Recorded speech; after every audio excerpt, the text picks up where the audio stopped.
வாகைச் செய்தி நேயர்களுக்கு வணக்கம்.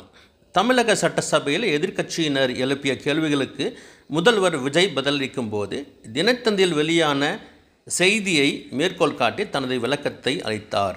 இதனால் அவையில் பரபரப்பு ஏற்பட்டது. எதிர்க்கட்சியினரின் கேள்விகளுக்கு ஆவணங்களுடன் பதிலளித்த முதல்வரின் பேச்சு தற்போது அரசியல் வட்டாரங்களில் பேசும் பொருளாயுள்ளது. அரசியலுக்கு வந்து 2 வருஷம் தான் ஆகுது, உங்களுக்கு என்ன தெரியும், உங்களால என்ன முடியும்னு கேலியா கேட்டவங்களுக்கு தினத்தந்தியோட பதிலை இப்போதைக்கு போதும்னு நினைக்கிறேன். என்னென்னமோ செய்வான்னு சொல்றானே இந்த விஜய், பல வருஷமா இருக்கிற ஒரு பதவி வெறி பிடிச்ச அரசியலை உடைச்சி எப்படி செய்வான்னு நம்ம மக்களை யோசிச்சிருவாங்க. இதோ இப்போ நம்ம மக்களுக்கு புரிஞ்சிருக்கும். இப்பவும் சொல்றோம், இது வெறும் ஆரம்பம் தாங்க. இந்த மாபெரும் சபையிலிருந்து கேட்கிற மக்களே, நமக்கு கொஞ்சம் அவகாசம் கொடுங்க. இதுக்கு முன்னாடி, அதாவது 2017 கடைசியில இருந்து 2026 ஏப்ரல் வரைக்கும் இருந்த புண்ணியவான்கள் ஆட்சியில ஒவ்வொரு டிபார்ட்மெண்ட்லயும் போட்ட ஏராளமான ஓட்டைகளை அடைச்சிக்கிட்டே படிப்படியா மக்களுக்கு நல்லதையும் செஞ்சுக்கிட்டே வருவோம்.